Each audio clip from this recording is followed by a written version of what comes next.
Olá, pessoas maravilhosas, vocês estão em paz? Hoje a gente vai falar dos tipos de ossos que você tem, tá? Como a gente vai classificá-los. Então vamos começar. Primeira coisa, né? Você tem 206 ossos diferentes no seu corpo humano e eles vão estar disponíveis de uma forma completamente diferente uma da outra. Então a gente tem que classificar ele a partir de alguma coisa, certo? O primeiro tipo de classificação vai ser uma classificação topográfica. E o segundo tipo vai ser pelas variáveis físicas e estruturais desses ossos. Pensando na classificação topográfica, nós vamos dividir esse esqueleto em duas partes. A primeira parte a gente vai chamar de esqueleto axial, onde é representado aqui na figura pela essa cor verde, azul, não sei, tá? E pelo esqueleto apendicular, que estará representado aqui na imagem, nessa cor azul, verde, não sei. Tá? Você consegue observar que esse esqueleto axial, ele é bem central, né? Então, onde os ossos do crânio e da face vão fazer parte desse esqueleto axial, todas as suas vértebras, né? Incluindo o sacro, cóccix e tudo mais, o seu osso hioide, que está aqui no seu pescoço.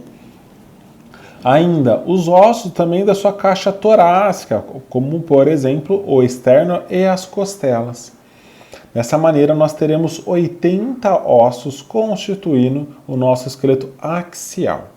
Tá? E o esqueleto apendicular? Ele é mais periférico. Então, a gente vai ter todos os ossos dos seus membros superiores, todos os ossos dos seus membros inferiores e os cíngulos. Vitor, o que é cíngulo? Cíngulo justamente são os ossos que vão fazer a ligação dos ossos dos membros superiores com o do seu esqueleto axial e os ossos do membro inferior com o seu esqueleto axial. Por exemplo, tá? No membro superior nós teremos a clavícula e a escápula como cíngulos. Então a gente consegue ver que a clavícula e a escápula, lá atrás a antiga asa, não me fale isso, tá? Tá proibido. Eles estarão conectando todo o seu húmero, né, rádio, una, junto com o seu esqueleto axial. Beleza? E no seu membro inferior teremos os ossos do quadril, né? O seu isquio e o seu ilho que vão estar conectando o seu fêmur diretamente com o seu esqueleto axial. Belezinha? Então, a gente já sabe a divisão topográfica. Esqueleto axial e esqueleto apendicular. Agora, pelas variáveis estruturais dos ossos, nós primeiramente teremos nossos ossos longos, onde todo o comprimento de um osso longo, ele vai ser maior, né, do que a sua largura, o nome já diz, pelo amor de Deus.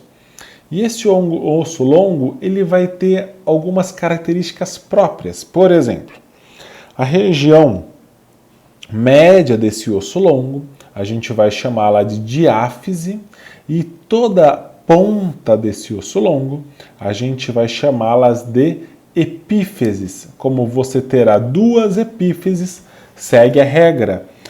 Quanto mais próximo do seu crânio proximal, quanto mais distante do seu crânio distal. Então, essa seria a sua epífise proximal e aqui seria a sua epífise distal nesse osso da sua tíbia. Belezinha? Tem mais uma característica bacana nos ossos longos. Eles sempre têm curvaturas, eles são encurvados. Se eles fossem completamente retos, você seria muito mais frágil, a sua distribuição de carga ia estar comprometida, tá? Então, como a gente tem ele um pouquinho curvo, por causa disso você consegue absorver melhor todo o estresse do peso do seu corpo e das reações que você vai fazer quando se movimenta, tá bem? E a maior parte do osso que constitui seu osso longo vai ser de osso compacto, bem resistente, aguenta pressão pra caramba, tá? Cara, não sei vocês, eu sou da época desses caras aqui, ó, do tíbio e do perônio, que depois mudaram o nome, né, dos ossos para tíbia e fíbula, mas lembre-se que a sua fíbula um dia chama perônio, olha que bacana. Então, ó, nesse osso longo seu, o que a gente observa? Olha lá, ó, a epífise proximal, tá bem? Que bonitinha. Toda a diáfise dele, que vai ser o comprimento mais longo, a epífise distal. Vitor, mas eu estou vendo um negócio escrito aí chamado metáfise. Essa metáfise é o seguinte, é a área de transição entre a epífise e a diáfise. É justamente nessa área onde fica seu disco de crescimento, sua cartilagem de crescimento, tá bom?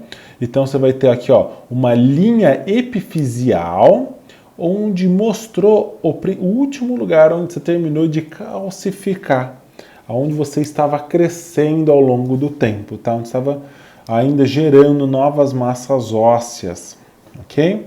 Então, olha lá, sua linha epifisial. Show? Ok. Seu próximo osso será os ossos curtos. Bem, osso curto, ele geralmente tem uma forma de cubo, eles são ossos cuboides, onde a largura e o comprimento, eles terão tamanhos muito próximos, tá? Eles sempre vão ter uma camada esponjosa, eles serão formados, né, de ossos esponjosos e terão uma camada de osso compacto ao seu redor. Onde que a gente encontra mais ossos curtos? Ossos da sua mão, como os ossos do carpo, olha lá. Trapézio, trapezoide, capitato, amato, escafoide, semilunar, piramidal e piciforme. Não frature o piciforme, demora muito para cicatrizar, ok? Então, olha só os ossinhos do seu carpo, né? Vamos pegar o seu trapézio aqui, por sinal. Ele é muito parecido com um quadradinho, não é verdade? Eu sei que você não acha, mas ele é assim, tá?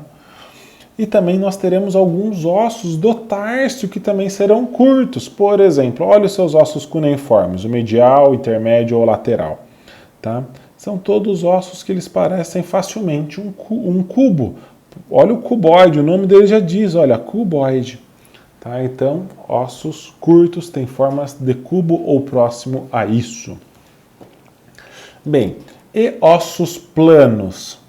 Ossos planos, geralmente nós iremos encontrá-los no seu crânio, também serão ossos planos, as suas costelas e o seu externo, tá? Olha que bonitinho como o seu externo é um osso plano. O que significa ser um osso plano? Geralmente eles são ossos um pouco mais finos, no entanto, eles têm uma dupla camada de lâmina compacta. Uma parte, né, externa e uma parte interna. E no meio dessas lâminas, ela vai estar repleta de osso esponjoso. Vitor, eu não sei que é tecido ósseo compacto ou esponjoso. Sem nenhum problema. Vai na aula 6 que você já vai ver o que é osso compacto e esponjoso, tá? Então, onde que a gente acaba encontrando esses ossos planos? Por exemplo, nós teremos o osso parietal seu, legal?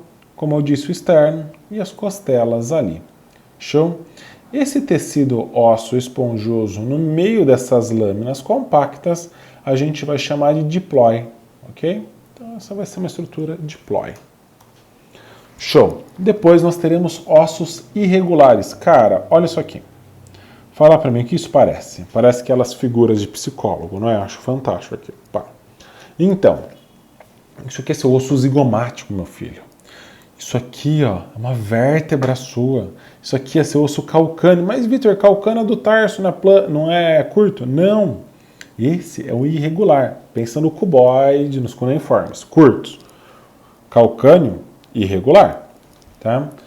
Então, os ossos irregulares terão formas complexas, tá? Uma forma legal de se ver aí, né? Eles ainda não é só a forma que vai deixar ele como irregular, é porque cada osso irregular tem uma variedade diferente de quantidade de substância compacta e esponjosa. Então nós temos duas características aí nos nossos ossos irregulares. O próximo serão nossos ossos sesamoides.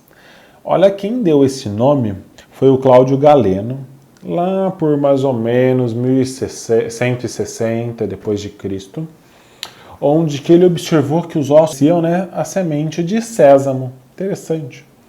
Adoro a origem dos nomes de anatomia. Bem, o que é um osso sesamoide? O osso sesamoide, seu mais famoso, é a patela, tá?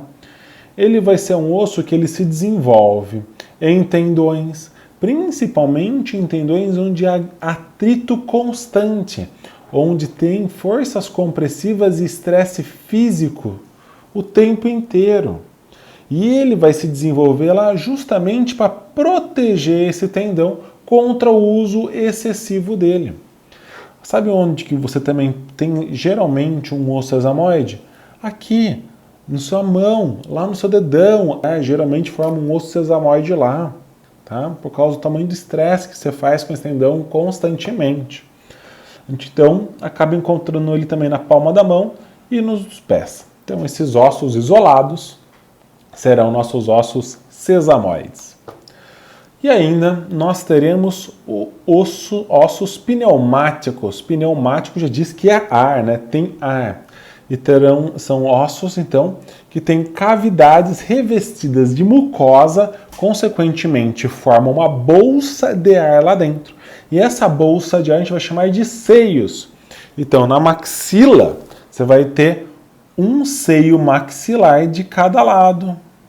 Então, a gente sabe que a maxila pode ser um osso pneumático. O seu osso frontal, você também vai ter um seio frontal. Legal, um osso pneumático. Aí, ok? Tem alguns livros que não colocam os ossos pneumáticos como tipos de ossos. Vamos deixar isso muito claro, tá? Para você não se confundir em algum momento, dependendo do livro que você estiver lendo. E aí, no caso, o osso frontal seria um osso plano, mas existe isso, tá? O que mais? A gente também tem um outro tipo de osso, só que esse ainda não é classificado, ó, em vermelhão aqui para você não se perder, tá? A gente vai chamar de ossos suturais ou ormianos, por causa de um dinamarquês que encontrou esses ossos, né, em homenagem a um anatomista dinamarquês. Bem, esses ossos suturais são os pequenos ossos encontrados na sutura do teu crânio, tá? Na sutura, sei lá, no caso aqui sagital, na sutura coronal, você acaba encontrando pequenas estruturas ósseas que serão seus ossos suturais. Belezinha? Bem, as referências estão aí. Eu agradeço a atenção. Se inscreve aí no canal se for possível. Tamo junto. Se cuida, gente.